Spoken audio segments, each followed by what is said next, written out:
Hi, I'm Mark from Eldom Small Engine. Today we're working on this Troy-built TB 30 rear engine 30-inch rider. I tried fixing this early this summer and I was having carburetor problems, but they failed to tell me that the governor gear broke inside the motor. It has one of them Chinese motors on it. You know, I could just overhaul that motor and put a new governor gear in there, but on these Chinese motors, when the governor gear goes out and they wind up, you don't know how much time's left on the motor. You know, could stress the piston rod or something in the valve train or something. So a while back, I took a motor out of a snapper rear engine rider that the transmission was shot in. The motor was really good. So we're going to attempt to put that motor in here. We're going to have to try putting a 13.5 horse Briggs in here. So hope you enjoy the video. Hopefully it'll work. But here's the motor that we're going to put in there. That motor right there. That's the one that came out of a rear engine snapper. That the motor was too good to throw away. I guess the first thing we're going to do is turn this thing around. Back up the back end a little bit. We'll probably have to take all the plastic off of it. Strip her way down. I probably won't record taking the plastic off and the seat off and stuff. I'll take all that off. When we start tearing the motor out, then I'll start taping again. Okay, we got all the covers off and everything. Now we're gonna jack it up and attempt to pull that motor out of there. Well, it looks like the hitch come undone. Well, it is, don't make stuff like they used to. It's missing the bolt, that's what's wrong. Try saving all this kind of stuff. Got buckets of bolts and all over the place here. 5/16 self-tapping is what I need. I have some 3/8 here, but that's going to be too big. Looks like there's never a bolt in there. There we go. Let's try that now. I'm going to get high up in the air so I can get some good camera shots where the bolts are for the motor and stuff. Tell this thing's never been used for a while. Belts are almost stuck in the pulleys. That transmission part is going to be kind of tricky, but I think we'll get it. Jack it up a little bit more here. We might as well hook all the wires here. Now I'm probably going to save the starter because there's nothing wrong with the starter. And I'll probably take the coil out. Just take some good parts off it because, you know, one of these might come in someday, that 382cc motor.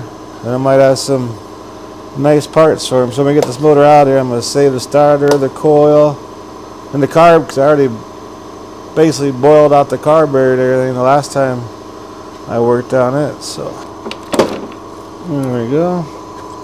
Now the starter looks like a 10 millimeter. I got a ratchet wrench.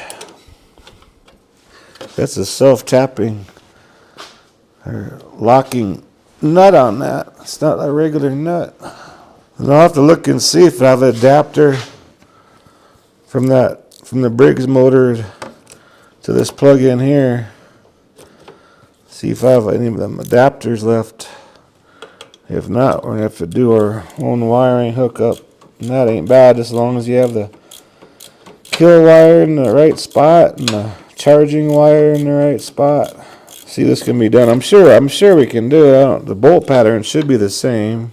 These American motors need American engines on them. Alright, now we just gotta go and hook the throttle cable on the other side. Now you want to make sure you get all the stuff unhooked, because when you unbolt the motor, it's going to be wanting to come out right away. And you'll be fighting holding the motor in, trying to unhook everything. So bracket for the throttle should be a 5/16 or 8 millimeter. I'm going to save that. You can always use them. Now the fuel.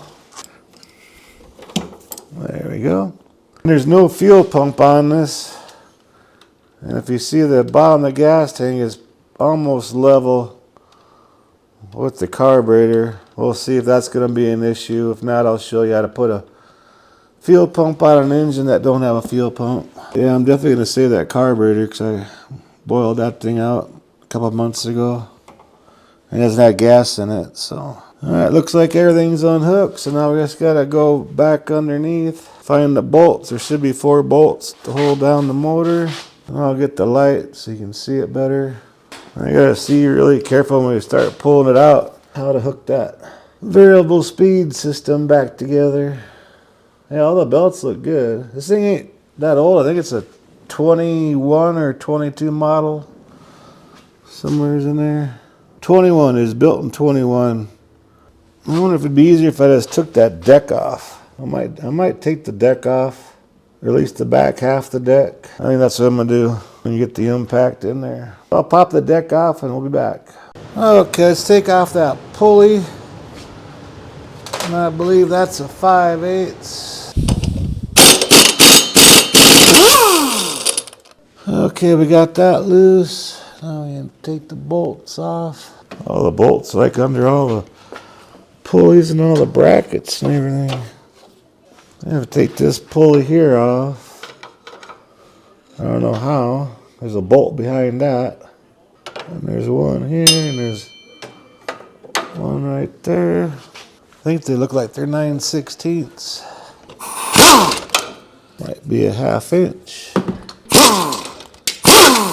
Yeah, they're 1/2 inch. But I'm gonna take this pulley off here and I can't get to it because this bar is going across. I'll probably have to use a wrench on that one. If I took this bar loose, then I could probably get them. So I'm gonna have to unhook this, take this clip out of this bar down here. It's a complicated mess. I know the front engine riders are a lot easier than this thing. Everything's so compact back here. Gotta remember where everything goes. Okay, we got 2 bolts out. Yeah, just that one behind here. I don't know what this is, like a fan to keep the grass away from it or something, or what? I have no reason why they have these on here. I'll have to check into that. That thing is tight.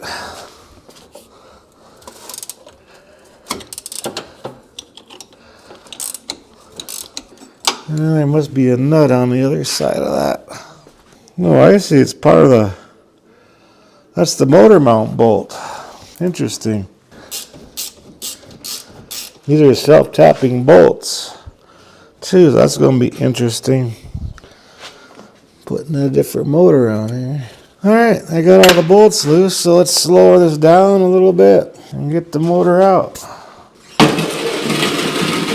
Like I said, I'm going to take a lot of parts off this motor because you never know when you're going to need parts. I already went through the carburetor, starter.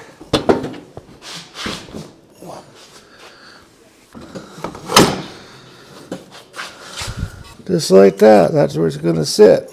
Alright, let's jack it back up. I got one bolt kind of started so it won't roll out of there.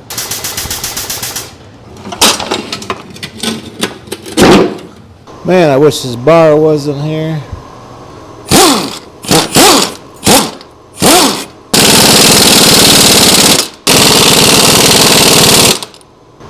I just got this one here.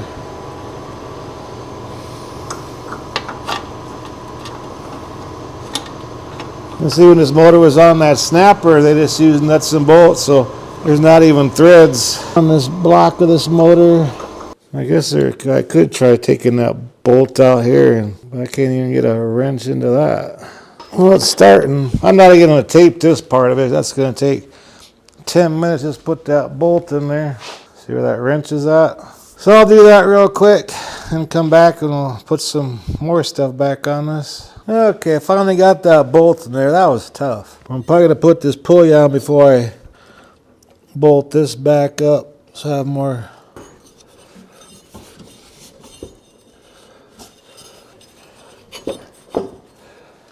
There we go. And just make sure all your belts are still in all the pulleys and everything. A little bit harder on these where everything is all compact.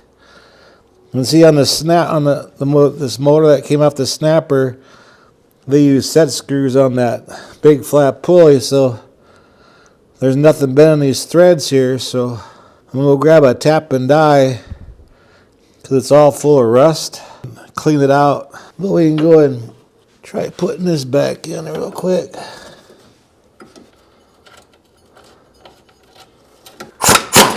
Alright, well, I'm going to tap it out real quick and we'll continue. I'm going to clean all the threads out so we can get that bolt nice and tight.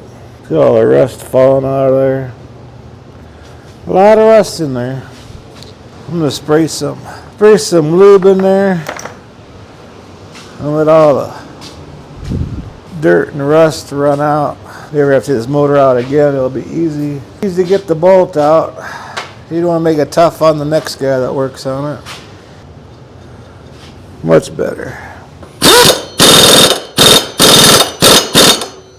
There. Now I think we can hook the deck back up. I'm going to lower it just a little bit so it's easier to put on there and start picking up some of these tools up off the deck. Oh, I know. I got to hook that spring back up under there too.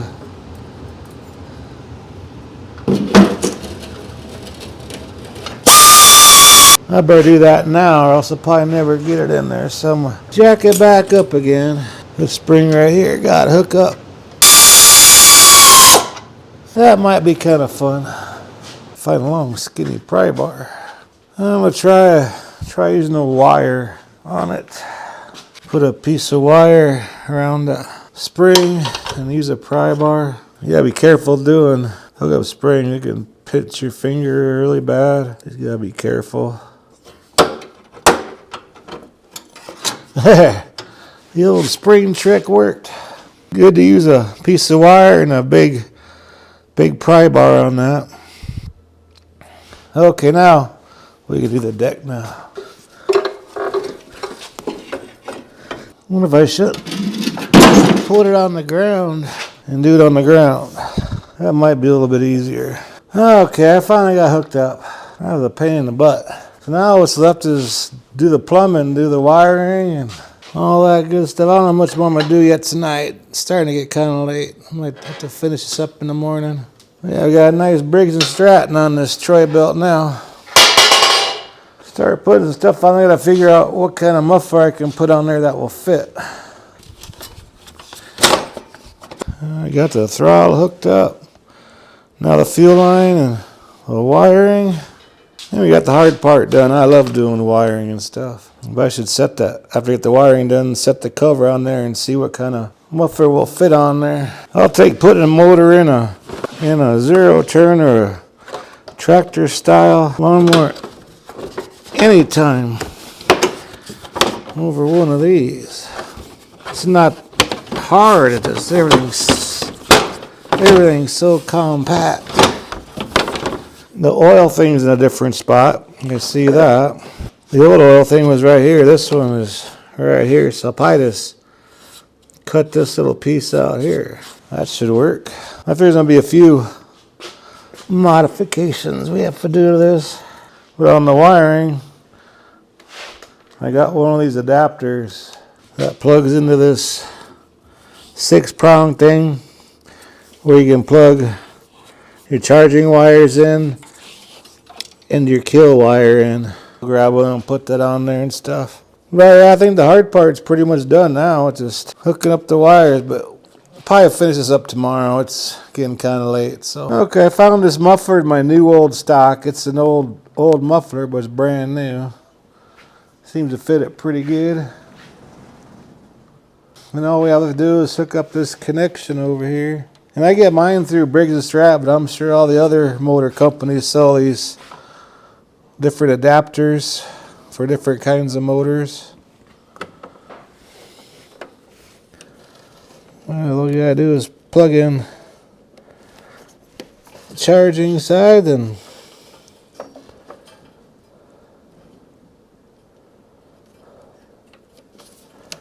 plug it in there till it clicks and the wiring's all done. It's pretty simple. So all we gotta do now is let it down, put some gas in it, and see what happens, I guess. Hopefully I got everything hooked up right underneath of it. We'll find out in a second or two. Kind of nice to see a Briggs & Stratton in one of them new Troy-Bilts like that. We put some nice premium gas in here, no ethanol.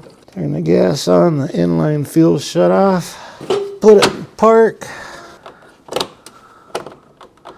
Uh-oh.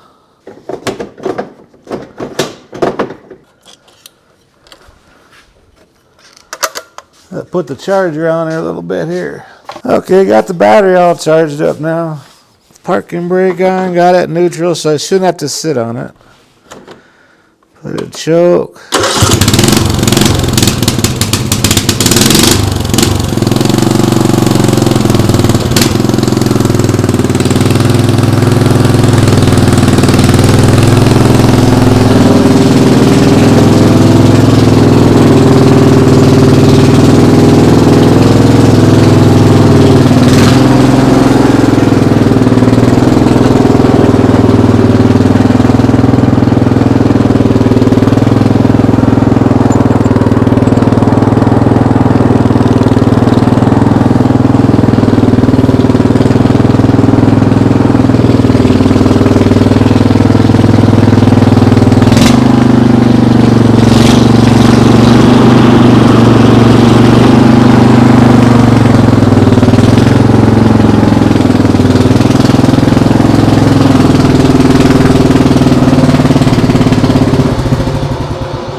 It's a nice little running lawnmower. It's only a 30-inch cut, but it's just nice. The blades engage nice and everything.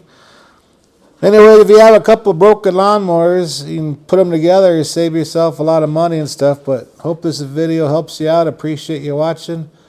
If you like my videos, please press the like button. Please subscribe. And you guys have a good afternoon.